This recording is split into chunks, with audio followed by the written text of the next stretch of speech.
तो वहीं उत्तराखंड की अगर बात करें तो उत्तराखंड के एक चरण में सभी 70 विधानसभा सीटों पर 14 फरवरी को मतदान होना है। इसके नतीजे भी 10 मार्च को ही आएंगे। ऐसे में वहां चुनाव प्रचार जोरों पर है। राजनीतिक दल एक दूसरे पर जोरदार हमला कर रहे हैं।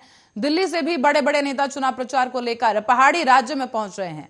इसी कड़ी में कांग्रेस नेता राहुल गांधी भी चुनाव प्रचार के लिए हरिद्वार पहुंचे थे और हरिद्वार जिले के मंगलौर में कांग्रेस प्रत्याशी काजी निजामुद्दीन के पक्ष में एक चुनावी जनसभा को संबोधित करते हुए राहुल गांधी ने कहा कि प्रधानमंत्री ने साक्षात्कार में कहा था कि राहुल सुनता नहीं है। उन्होंने कहा कि इस लाइन का मतलब आपको मैं बताता हूं। इसका मतलब है कि राहुल पर ईडी और सीबीआई का दबाव नहीं चलता है।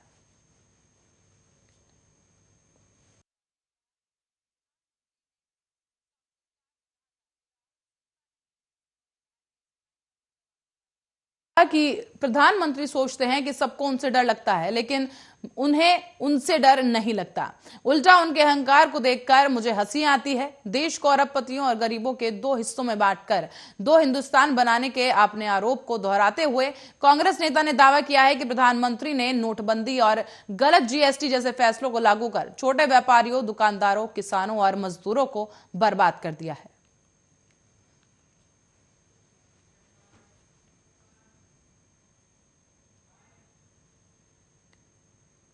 और वहीं उत्तर प्रदेश में विधानसभा चुनाव 2022 की शुरुआत हो चुकी है। गुरुवार को पहले दौर के लिए मतदान हो रहा है। 11 जिलों की करीब 58 सीटों पर वोटर्स अपने मताधिकार का इस्तेमाल कर रहे हैं। एक तरफ जहां जनता वोट डाल रही है तो वहीं दूसरी तरफ राजनीतिक दलों ने दूसरे चरण के लिए प्रचार में तेजी ला दी है। इसी कड़ी में समाजवादी पार्टी के अध्यक्ष अखिलेश यादव और रालोद के अध्यक्ष जयंत चौधरी बिजनौर पहुंचे, जहां अखिलेश यादव ने लखीमपुर खीरी कांड में आरोपी आशीष मिश्रा को जमानत मिलने पर कहा कि मामला जब सुप्रीम कोर्ट में जाएगा तो किसानों को न्याय मिलेगा। जिन्होंने गलत किया है उनको सजा मिलेगी। बता दें कि केंद्रीय गृह राज्य मंत्री अजय मिश्रा टेनी के बेटे आशीष मिश्रा को इलाहाबाद हाई कोर्ट ने आज ही जमानत दे दी है। और इसी के साथ ही सपा अध्यक्ष अखिलेश यादव ने कहा कि सपा रालोद का गठबंधन बीजेपी का दरवाजा बंद करेगा। सूबे में गठबंधन की सरकार बनने वाली है और बीजेपी का सफाया होने जा रहा है। अखिलेश का कहना है कि हमें 8 सीटें जो हैं वो जीतना जरूरी है।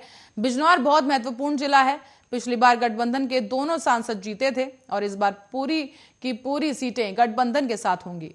बीजेपी इसलिए घबराई हुई है कि उन्हीं 8 की 8 सीटें कहीं उनके हाथ से ना चली जाए।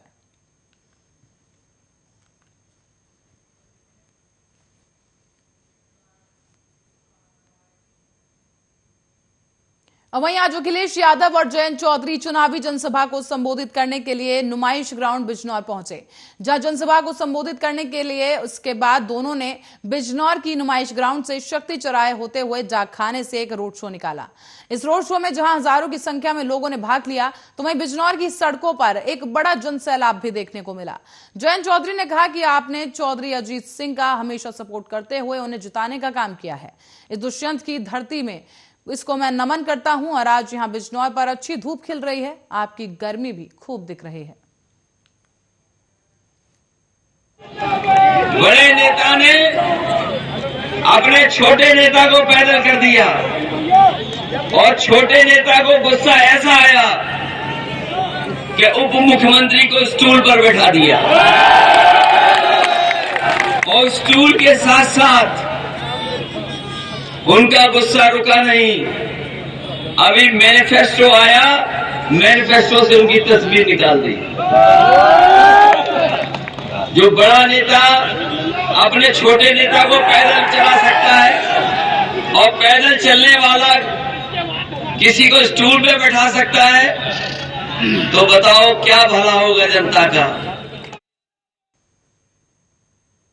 तो वहीं यूपी में आज विधानसभा चुनाव के पहले चरण में मतदान किया जा रहा है। इसी बीच सीएम योगी आदित्यनाथ ने उनके वेश में ही एक राजू कोहली नाम का शख्स नोएडा के सेक्टर 11 में एक मतदान केंद्र पर वोट डालने पहुंचा।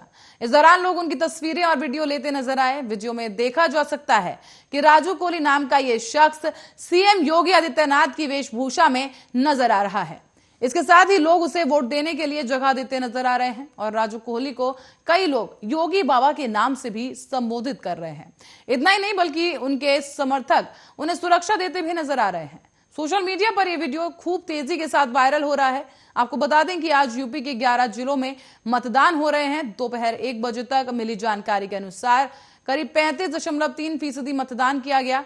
1 बजे तक यूपी के शामली में सबसे ज्यादा और गौतम बुद्ध नगर में सबसे कम मतदान हुआ। तो वहीं अब जो ताजा आंकड़े सामने आ रहे हैं, मीरापुर का नाम निकलकर सामने आ रहा है जहां सबसे ज्यादा मतदान हुआ है, जबकि साहिबाबाद में सबसे कम मतदान देखने को मिला।